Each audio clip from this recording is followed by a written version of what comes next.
はい、どうも皆さん、こんにちは。皆さん、恋愛してますか？今回は、日本の告白文化について話したいと思います。多分、私、今までこういう恋愛の話したことなくて、今まですごい真面目に話してたと思うんですね。でも、私ももちろん恋愛するので、そのことを話したいと思います。日本の告白文化ってどういうものなのか、そのことについて話したいと思います。はい。まず、告白文化っていうのは、日本では付き合うか付き合わないかっていうのに明確な基準があります。それは、好きです。付き合ってくださいって言って、それで OK なのかダメなのか、これで付き合ったか付き合ってないかが決まります。こんな感じで、付き合う前にあなたのことが好きですよっていうのをはっきりと言葉で気持ちを伝える儀式みたいなものだと思ってください。他の国だと自然にデートして気づいたら付き合ってるっていうケースも多いらしいです。正直私はこれが全然イメージ湧かないんですけど、私は彼女いたことあるんですけど、告白したことがもちろんありますし、で、告白されたこともあります。でも、こんな感じで、こういう儀式みたいな告白っていうのをしてから付き合うわけですね。だから、聞いたことあるのが、海外の恋愛の仕方で、例えばヨーロッパとかかな。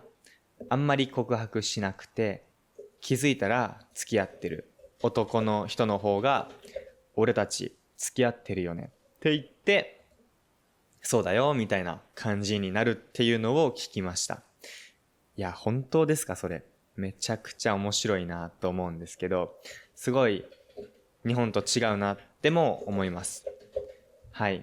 ここでちょっと私の今までの告白について話したいと思うんですけど、私は告白したことあって、で、1回目が、外で告白しました。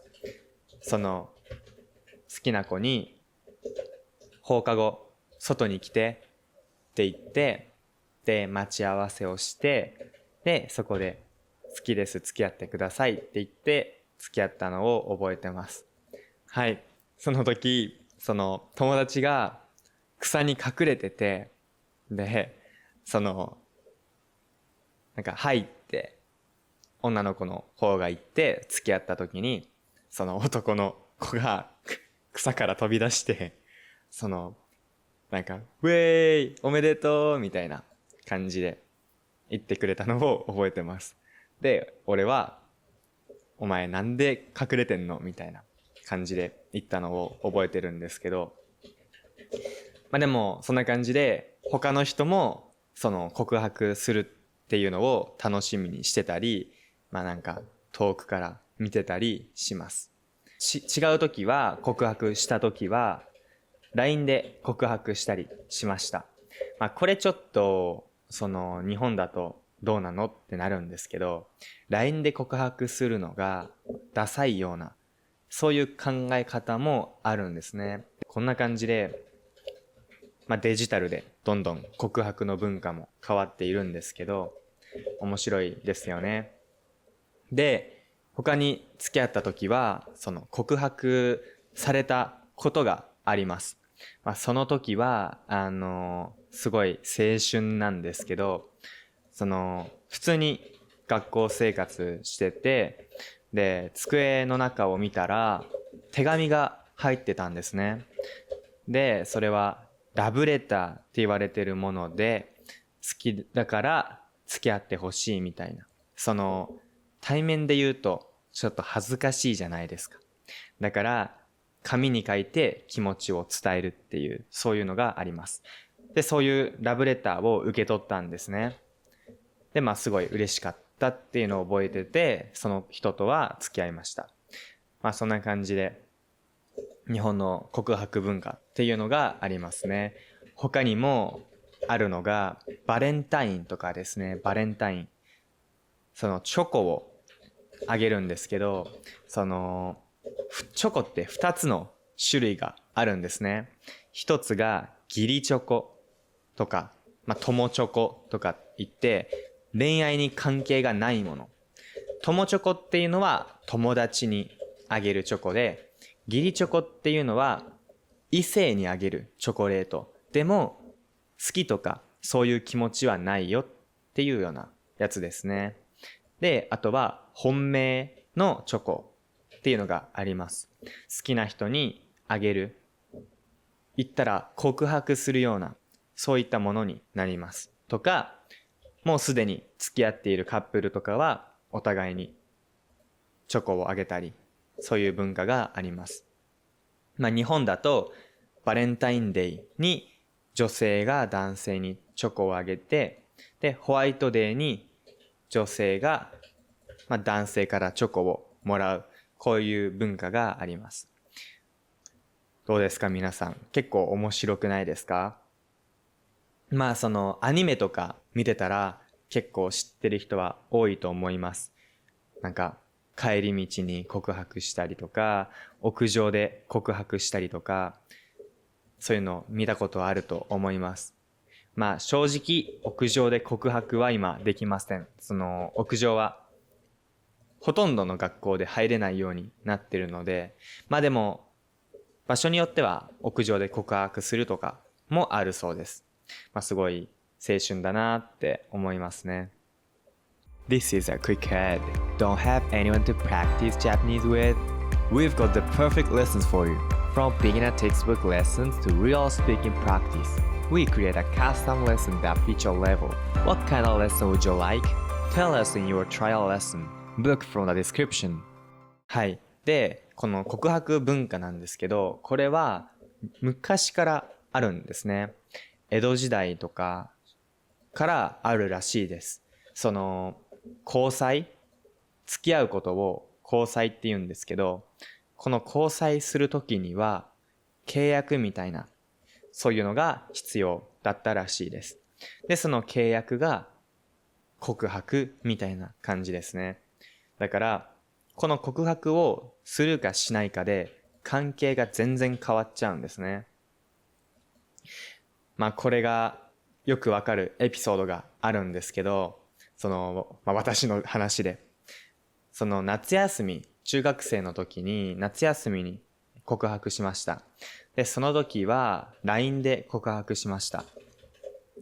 夏休みは学校がなかったので会えないじゃないですか、その好きな子に。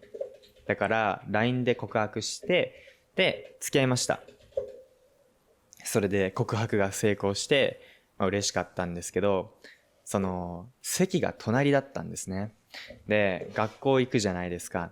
で、その子、席が隣で、自分がちょっと早めにいつも行くので、それで席に座ってて、待ってたんですよ。そしたら、女の子が来たんですけど、その時に、声かけたんですよ。いつも通り、おはようみたいな感じで言ったら、相手めちゃくちゃ緊張してて、で、その後、すぐにトイレに行ったんですよ。女の子が。だから、俺なんかしたかなって思って。後から話聞くと、すごく緊張してたらしいです。こんな感じで、告白をすると、関係が大きく変わるんですね。これすごく面白いなっては思います。はい。で、告白文化がいいのか悪いのかなんですけど、いいところでは、二人の関係がはっきりするんですね。関係がはっきりする。だけど、告白する側の緊張がえぐいんですよ。悪いところで言ったら。私も告白しましたけど、めちゃくちゃ緊張しましたし、声が震えました。めちゃくちゃ緊張したんじゃないかな、あの時。人生の中で一番緊張してたと思います。振られる可能性があるので、緊張するじゃないですか。で、日本は、基本的に男性の方が告白するんですね。だから、なんて言うんですか？女性は結構待ってる人が多いんですよ。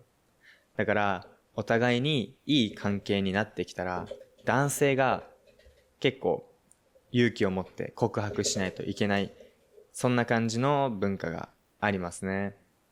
で、この悪いところで言ったら、緊張するから、勇気がない男の子とか、ネガティブな男は告白しないんですよ。ビビっちゃって。でも、後で聞いたら両思いだったっていうのもあるので、だから、結構よく男同士で喋る時に話すのは、もう勇気を出して告白した方が後悔しないよね。こんなことをよく話します。でも本当に緊張するので、できない人はできません。あとは自分に自信がない時とか、私は告白する時緊張したんですけど、基本的にもう絶対いけるだろう。相手は、多分 90% 俺のこと好きだろうっていう時に告白するので、だからあんまり失敗とかないんですけど、でも相手が好きかどうか自信がない 50% ぐらいで告白する人もいるので、そういう人はもっと勇気が必要になってきます。はい。で、他にいいところで言うと、これミスコミュニケーションがなくなるんですね。お互いに好きっていうのが前提としてあるじゃないですか。付き合ってるっていう前提があるので、会話もしやすいなっていうのはあると思います。はい。で、今回動画終わりなんですけど、気になるのが、皆さんの国ではどうですか？というのも、私の視聴者はデータで見るといろんな国の方が見てるんですね。アジア、アメリカ、ヨーロッパ、もういろんな国の方が見てるので、自分の国のならではの恋愛観、そういうのを教えてほしいと思います。私が自分のこと話したので、皆さんもできれば何か自分のこと話してくれたら面白いかなって思います。今回の動画はここまでになります。